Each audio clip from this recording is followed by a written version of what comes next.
हमारे साथ में एक ऐसे मेहमान हैं, बहुत ऊंची हस्ती भी है। पंकज त्यागी उनका नाम है, हलोली के रहने वाले हैं। पंकज त्यागी से एक सवाल और कर लें। सरकार तो आपकी है, ये तो मान लें, उत्तर प्रदेश में भी और केंद्र में भी।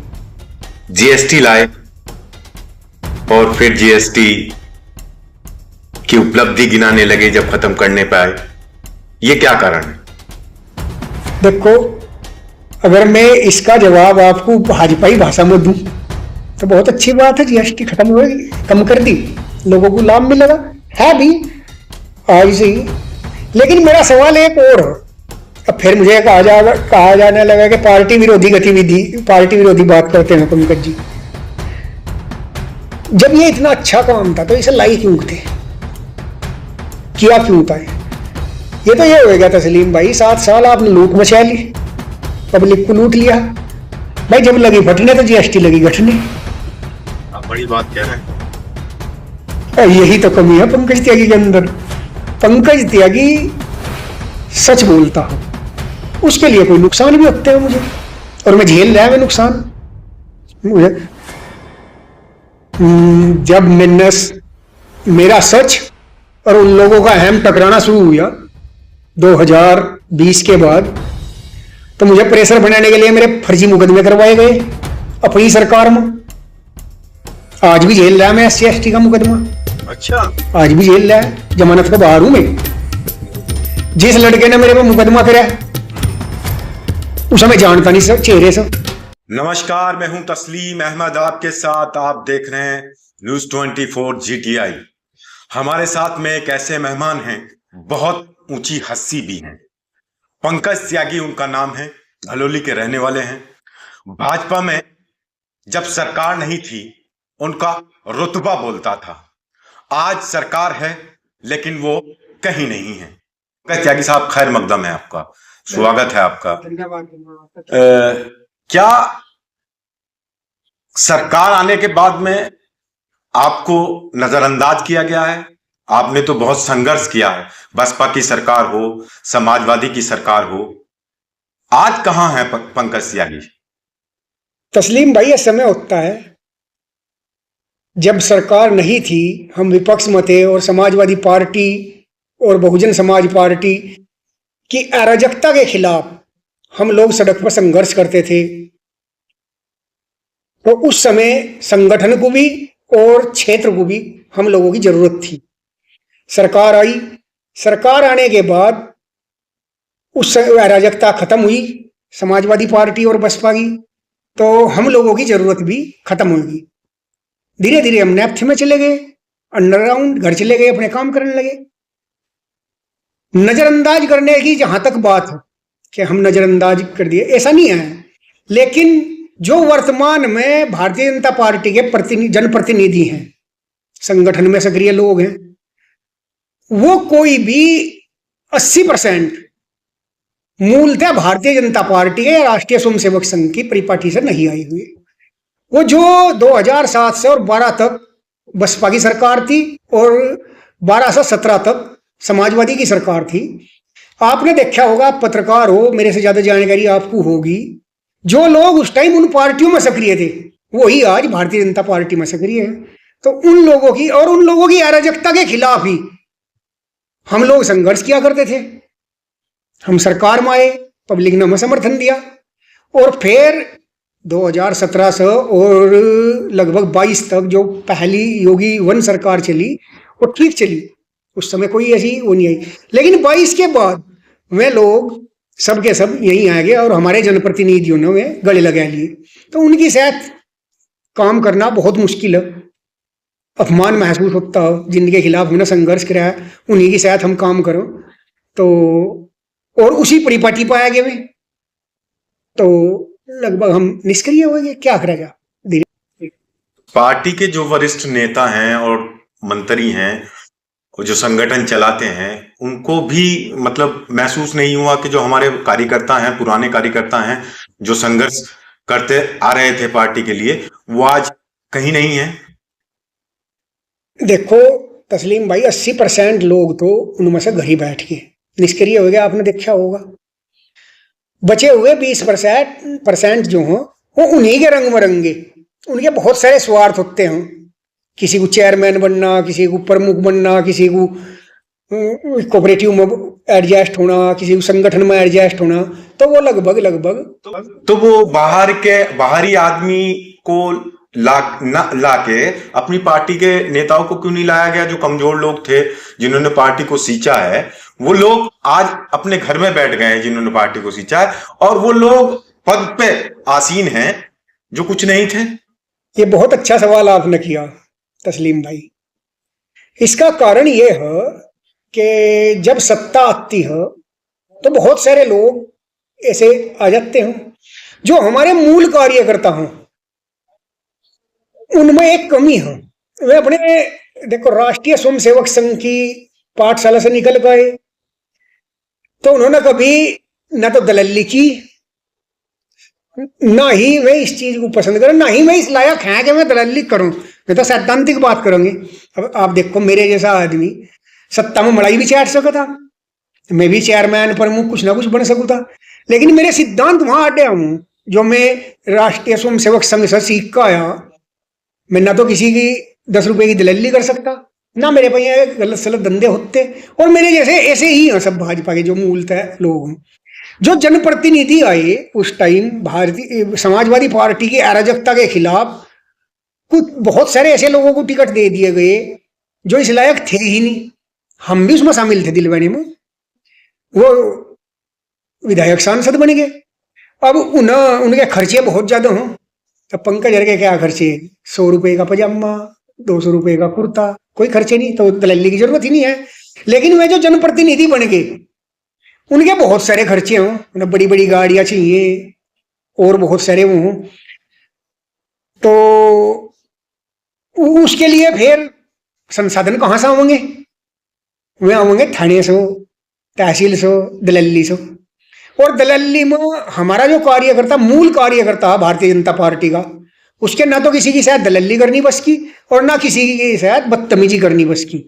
मैं एक उदाहरण दूंगा आपको। तो और उन्हें चाहिए माल, मलाई। तो धीरे धीरे में लोग जो पहले वहां वो काम कर रहे थे, जिनके खिलाफ हम सत्ता में आए, जिन्होंने थाने में तख्त घेर रखे थे, वो धीरे धीरे उनकी शायद लगने शुरू होगी। वहां से माल आना शुरू हो गया, मलाई आनी शुरू होगी, तो वे उन्हें अच्छे लगने लगे, उन्हें उन्होंने आगे बढ़ाया आपको नजरअंदाज करने लगे। मजबूरी होगी ना उनकी। लेकिन मेरा सवाल तो है, जनप्रतिनिधि अलग है, लेकिन संगठन क्या कर रहा है बीजेपी का? ये देखो क्या होता है, जब संगठन का गठन हो, संगठन की रचना होती है, तो उसमें राय शुमारी ली जाती है जनप्रतिनिधियों की भी।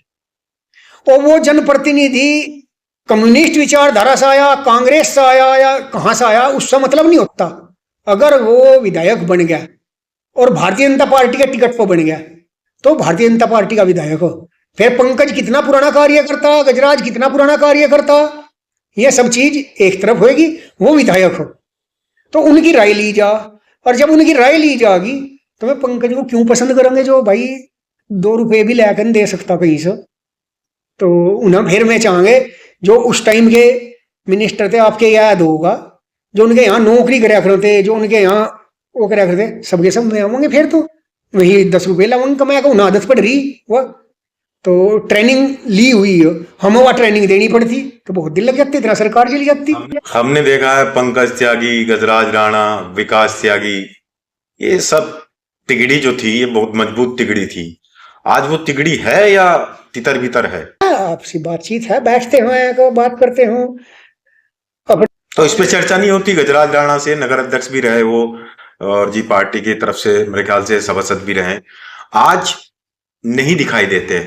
सब चर्चा होती हो, लेकिन एक वो है ना कि जब कुछ भी दुआएं इकट्ठी होती हो तो मैं केवल अपना रोना ही रो सकूं उन पर कोई अब जब सत्यवान सावित्री वाला काम तो हो नहीं सकता, यमराज को प्राण ले आवेंगे, तो अपना रोना रो कर फिर घर चले जाओ उठकर। पंकज त्यागी जी, एक मसला और है, आपकी राजनीति का जो सफर है वो कैसे स्टार्ट हुआ? तस्लीम भाई, सही बात तो यह है कि मेरा राजनीतिक सफर कभी शुरू ही नहीं हुआ। मैं केवल एक सामाजिक कार्यकर्ता, एक विचारधारा से जुड़कर चलने वाला।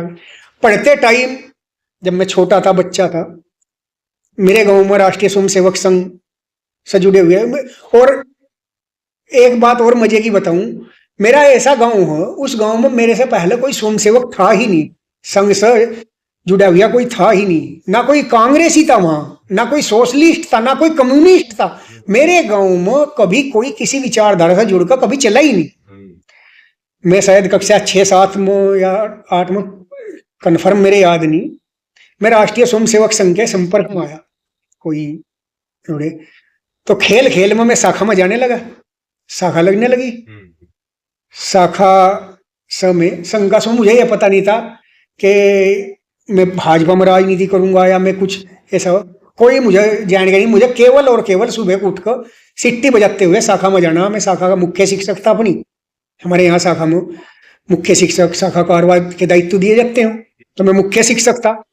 वहां से मेरा सफर शुरू हुआ। मुझे राजनीति से कोई मतलब नहीं था। धीरे धीरे मैं मंडल कारवा बन गया संघ में, अपनी न्याय पंचायत का। उसके बाद जब ग्रेजुएशन में आए तो सद बड़े भाई विकास त्यागी मेरे से पहले संघ में सक्रिय थे, और मैं उनके संपर्क में पढ़ते टाइम यहाँ इकट्ठे हुए, तो और ललक लगी। एक जुनून था राष्ट्रवाद का, हिंदुत्व का, संघ का, अपनी विचारधारा का। फिर विद्यार्थी परिषद में, जब ग्रेजुएशन में आया विद्यार्थी परिषद में जुड़ गए, वहां से काम करने लगे। मेरठ में रहे, विभाग के सह प्रमुख रहे। वहां से जब वापिस आए, परिस्थिति वहां से वापिस लेकर आई, तो उस समय जब मैं वापिस आया 2004 का लोकसभा चुनाव था शायद, या 2 का विधानसभा, 2002 का विधानसभा चुनाव था। आदरणीय रामपाल जी पुंडीर जो दुनिया में नहीं है, वो उस चुनाव को लड़ रहे थे भारतीय जनता पार्टी की तरफ से। तो संघ की तरफ से, मात्र संगठन की तरफ से हमें चुनाव में लगाया गया। वहां से हमें भारतीय जनता पार्टी के बारे में जानकारी होनी शुरू हुई कि अपनी विचारधारा चलती है। और 2002 में ही भारतीय जनता पार्टी की सरकार चली गई, चुनाव हार गए विधानसभा का। विकास जी बजरंग दल में काम कर रहे थे, उनके साथ ही हम भी बजरंग दल में, गजराज जी भी बजरंग दल में तहसील संयोजक थे, वो मैं तहसील सह संयोजक था। बजरंग दल में काम किया 2009 तक, 10 तक। उसके बाद जब 2009 का लोकसभा चुनाव था, आदरणीय जो मंत्री हैं प्रदेश सरकार में, जसवंत जी सैनी, वो भारतीय जनता पार्टी के प्रत्याशी थे। जिस दिन उनके कार्यालय का उद्घाटन था देवबंद में, लोकसभा चुनाव के, आदरणीय जसवंत जी के, उसी दिन भारतीय जनता पार्टी का तत्कालीन मंडल अध्यक्ष पार्टी छोड़ के चला गया, दे दिया। और मंडल अध्यक्ष के पर ही डिपेंड होता है पूरा चुनाव, क्योंकि बूथ सब वही जुड़ा हुआ होता। तो उस समय संघ कार्यालय पर बैठक हुई। उस परिस्थिति में कहा गया कि भाई कोई संघ से कार्यकर्ता ले आओ जो।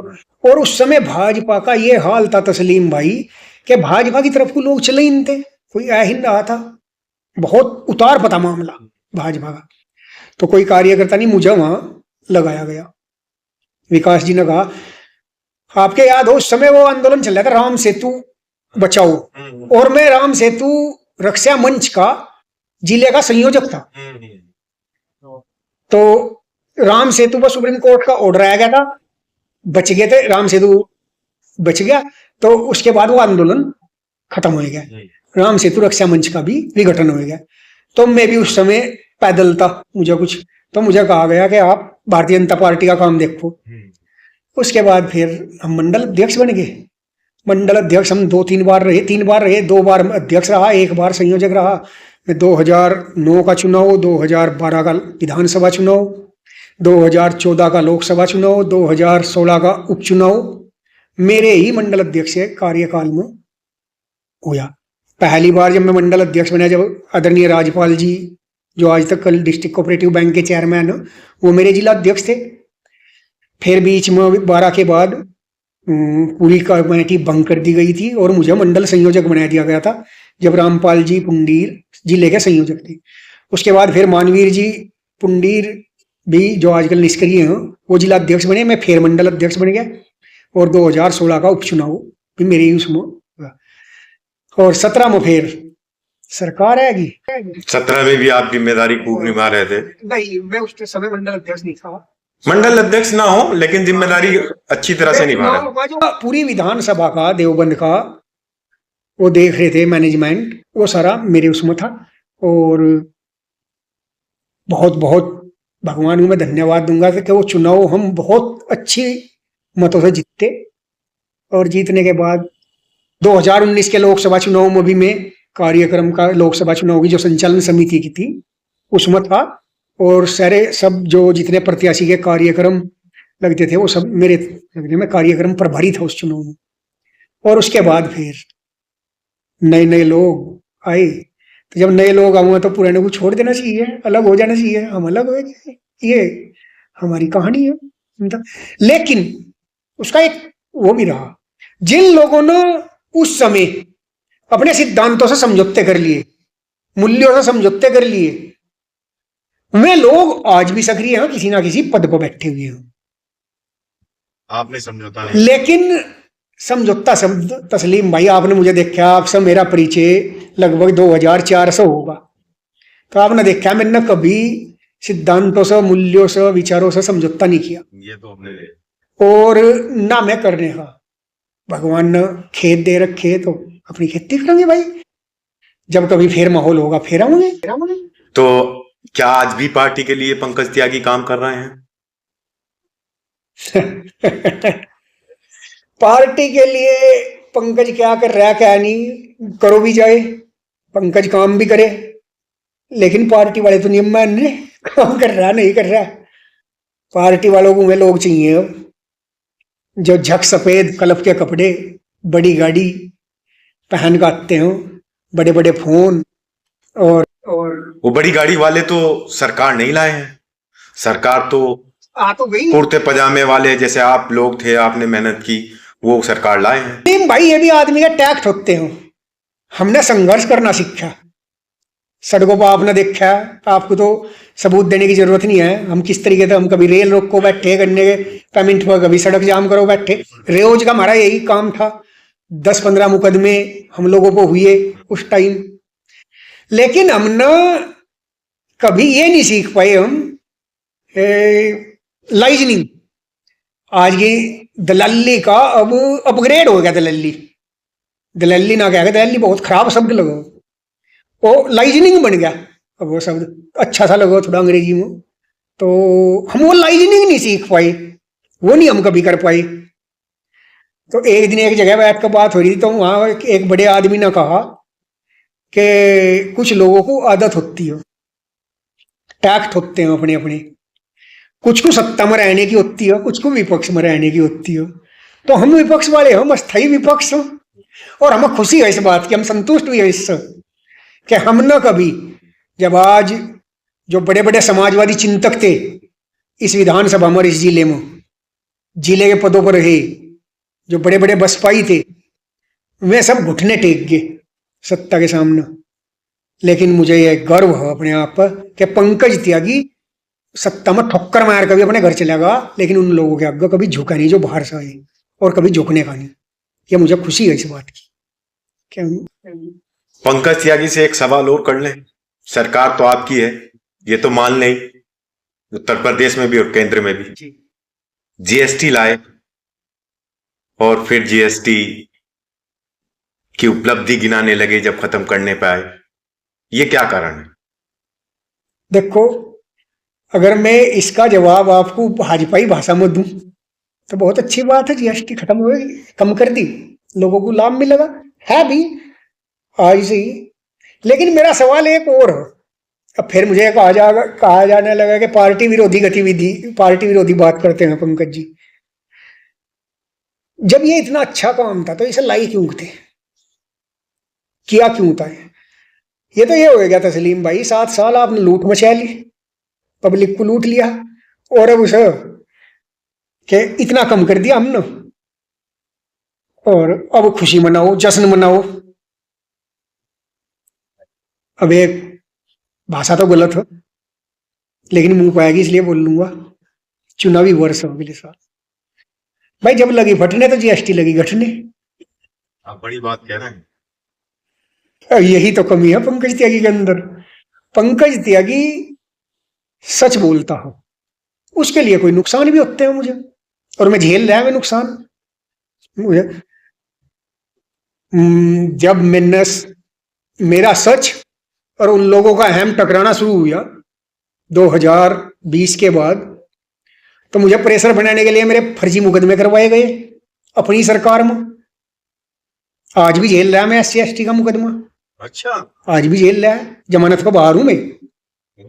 जिस लड़के ने मेरे पे मुकदमा कराया उसे मैं जानता नहीं सर चेहरे से, जिसकी शायद मैंने मारपीट करी उनके अनुसार, उसे मैं चेहरे से जानता ही नहीं, आज भी नहीं जानता। अच्छा।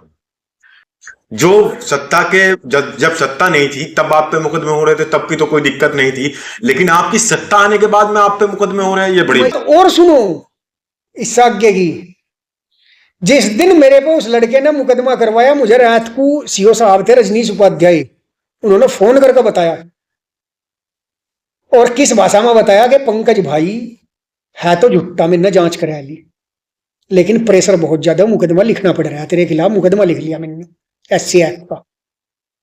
किन्ना लिखवाया जी, चलो कल को ऑफिस में मिलूंगा।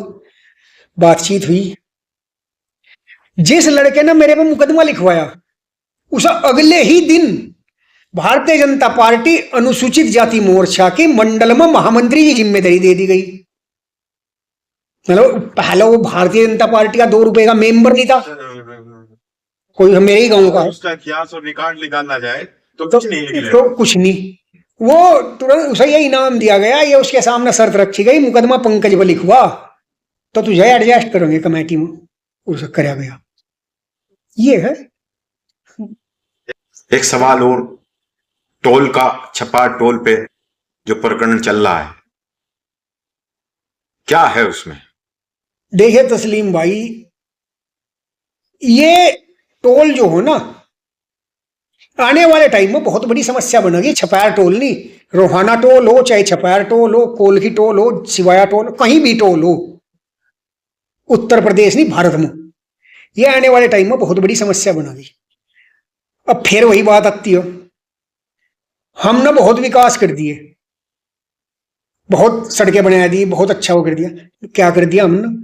हम तो पब्लिक की जेब काट रहे। जब हमने गाड़ी ली, कार लेने गए तस्लीम भाई, उसका रजिस्ट्रेशन कराओगे RTO में, तो 8% 10% रोड टैक्स दोगे, दे दिया। उसके बाद आप पेट्रोल पंप पर पेट्रोल लेने गए तो 1.5 रुपया 2 रुपये 3 रुपये शेष दोगे उस पर, कहीं के लिए? वो सड़कों के रख रखाव के लिए, वो रोड टैक्स हो गया, वहां सड़कों के रख रखाव के लिए दे दिया। गाड़ी खरीदते ही हमने GST दी उस पर, इंश्योरेंस कराया तो GST दी। फिर टोल क्यों भाई? टोल सब पब्लिक भाई, सड़क तो फिर पब्लिक बना रही, इसका मतलब आप क्या कर रहे? और उसमें भी लूट, आप तो लूट मचा रहे। क्या लूट मचा रहे? रोहाना टोल देखिए आप, देवबंद में कहीं भी मानक के अनुसार सड़क है? पुल पर लाइट है, बैरिकेटिंग है, नीचे सांप सीढ़ी है सड़क? क्या टोल वाले में कुछ 175 रुपए क्यों ले रहे भाई आप? इन्हें तो करो ठीक। नहीं कर, आप नग्गल से देवबंद तक आओ छोटी गाड़ी में, जो अब जनप्रतिनिधियों को बड़ी बड़ी गाड़ी उनमें नहीं, उनमें तो पता नहीं लगता। छोटी गाड़ी में, सेंट्रो में, मारुति आल्टो में, वैगनार में आओ। जैसी जब खेत में जाते हैं, वो ली बन जाना पहियों की, बुग्गी के पहियों से ऐसी ली बनी हुई है नग्गल से देवबंद तक। गाड़ी चलानी भारी हो जा, परेशान हो जाए आदमी, 175 रुपये वहां दे रहे हम। उसके बाद गुंडागर्दी करोगे आप पब्लिक की साथ। जब तक आप गुंडागर्दी कर रहे थे जेब कैश, जब तक तो चल रहा था। छपार टोल पर नया ही मामला भैया, जो हमें तो पता भी अभी लगा है ना, टोल को भी ठेकेदार चलाते हो, हमें पता ही नहीं था। जिसने वो टोल चला रहे हो उसने अपने गांव के लड़के वहां रखे, बाउंसर रखते हैं। पब्लिक कोई आएगा बदतमीजी, कोई पैसे देने को मने करो, पैसे ना हो तो उसे पीटने के लिए बाउंसर रखते हैं। उसने अपने गांव के लड़के वहां रखे, अपने परिवार के लड़के वहां रखे। उन्होंने कुछ बात हुई, क्या हुआ क्या नहीं हमें नहीं पता, उन लड़कों ने उस टोल के एक अधिकारी की हत्या कर दी। अब किसी फैक्ट्री में, गन्ना फैक्ट्री है देवबंद में, अगर कोई दुर्घटना में कोई आदमी मर जाए, यहाँ मजदूर मर जाए, तो हम भी जाएगा बैठ जाया करते सब, भाई मुआवजा दो। और बैठने थे, बहुत हाथ से हुए हम बैठा करते, दिलवाया करते। कौन देगा मुआवजा? जिसके यहाँ वो काम कर रहा है। अगर किसान के यहाँ, मेरे यहाँ कोई स्प्रे कर रहा है, दवाई छिड़क रहा है, और दवाई के प्रभाव से वो मजदूर मर जा, तो 1-2 लाख रुपए मुझे भी देने पड़े गाँव में। तो वो टोल पर ड्यूटी करते हुए मरा, किसे देना चाहिए उसका मुआवजा? जो टोल चला रहा है उस कंपनी को। वो बैठ के वहां धरने पर आएगा कि इसका मुआवजा सरकार दे 1 करोड़ रुपए। इस क्यों दे भाई सरकार? तू दे ना, ये सरकार भी देगी जो देगी। उसने आएगा क्या कहा कि लोकल के लड़कों को नहीं उपजा में रखने का, किसी को भी ये नहीं करने का, वो नहीं करने का। पुलिस भी उसे घुमा रही, उनके तो पैरों में गोली मार मार कर अरेस्ट कर लिए, लेकिन ये जांच नहीं कर रही। जब ये इसके गांव के थे टोल मालिक के, तो इसकी भी तो जांच कर लो भाई। उसका कहीं ना कहीं उसमें हाथ हो, टोल का जो मालिक हो प्रमुख रहा हुआ हो, और उसका हाथ हो उस मामले में। एक अपने हमारे त्यागी भूमिहार ब्राह्मण समाज समिति है, उसके अपने राष्ट्रीय अध्यक्ष मंगेराम त्यागी, इस मुद्दे पर पीड़ितों की आवाज उन्होंने उठाने का काम किया। वहां टोल पर धरना चल रहा है, अब भी चल रहा है। तो उन पर आरोप लगाने शुरू कर दिए कि ये तो मेरे पे तो पैसे मांग रहे थे, 50,000 रुपए महीना, 1 लाख रुपए महीना दो तो टोल चला लो। अगर कोई मेरे पास रंगदारी इस तरीके की मांगो, तो मेरा क्या काम होना चाहिए? खाना है कानून का राज भाई, आप FIR करो। जब वो आप पहली जुलाई से टोल आया, जुलाई में ही उसने आपसे रंगदारी मांग ली, आपने FIR क्यों नहीं करी भाई छपैर थाने में? क्यों नहीं की? तो एक गांव में कहावत हो, देनी पड़ो बुनाई तो घटी पता वो कपास। ये तो उसका क्या हुआ? सब उसकी जांच ना हो जाओ ना हो, सब मामले को अब मोड़ रहे दूसरी तरफ कि मंगेराम तो मेरे पता पैसे मांग गया करता। मंगेराम 40 साल से राजनीति सामाजिक क्षेत्र में काम कर रहे, अगर वो पैसे ही लेगा काम कराया करते तो अब तक बदनाम हो लेते, वो हो जाता। वो तो पीड़ित आदमियों की आवाज उठाता हो और उठा रहा है। पब्लिक पर इन आरोपों का कोई फर्क नहीं पड़ता। मेरी तो स्पष्ट या प्रशासन और शासन से ये मांग हो कि जितने भी है वही टोल नहीं, ये रुहाने वाला टोल भी, कोलगी वाला टोल भी, इन पर जितने भी कर्मचारी हों, इनकी पुलिस वेरिफिकेशन कराए, जांच कराई जा। इन पर कितने कितने मुकदमे हैं, क्या क्या इन्होंने पहले काम करे।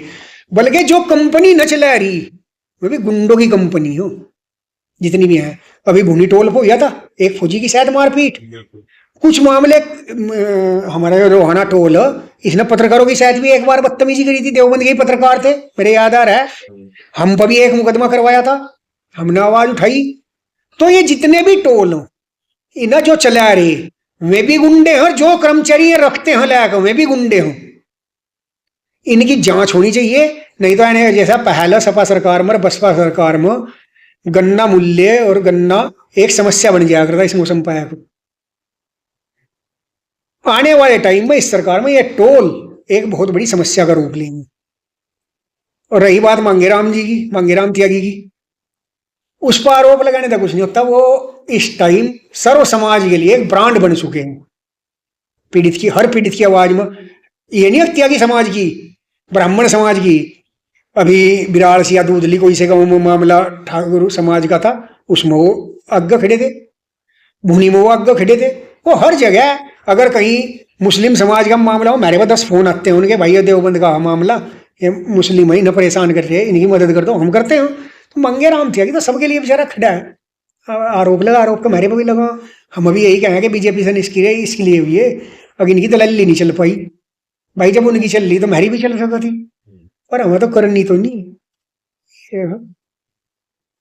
तो क्या पंकज त्यागी ने कभी पार्टी के आला नेताओं को या संगठन के बड़े पदाधिकारियों को संपर्क नहीं किया कि ऐसा ऐसा हो रहा है? और पार्टी के जो पुराने कार्यकर्ता हैं, मैं भी खुद देख रहा हूं, उनको नजरअंदाज किया जा रहा है। ऐसा कभी बात रखते हैं? नहीं, ऐसा नहीं। उचित मंच पर हम अपनी बात रखते रहते हो। हमारे लिए जो उचित मंच हो, कुछ चीजें ऐसी हैं तस्लीम भाई, उसे पब्लिकली या मीडिया के सामने ना हम कह सकते, ना कहनी चाहिए। वो अपनी विचारधारा के प्रति बेईमानी होगी। अगर उसे हम यहाँ कहेंगे। लेकिन जो उचित मंच है वहां रखते रहते हैं, बात भी होती है, निकलेगा, इसका भी हल होगा, ठीक हो, सब हो। ये थे पंकज त्यागी जो बता रहे थे, अपना दर्द भी बताया इन्होंने, और जो पार्टी के लिए किया, जो संघ के लिए किया, वो भी बताया। और किया ही नहीं, हमने खुद देखा है। मैंने और मेरे जैसे बहुत सारे पत्रकारों ने पंकज त्यागी को, गजराज राणा को और बहुत सारे बीजेपी के नेताओं को मैंने संघर्ष करते हुए देखा है। लेकिन जब सरकार आ जाती है, पंकज त्यागी भी और गजराज राणा भी और बहुत सारे बीजेपी कार्यकर्ता गायब हो जाते हैं। इस गैप की कहानी में हमारे साथ में पंकज त्यागी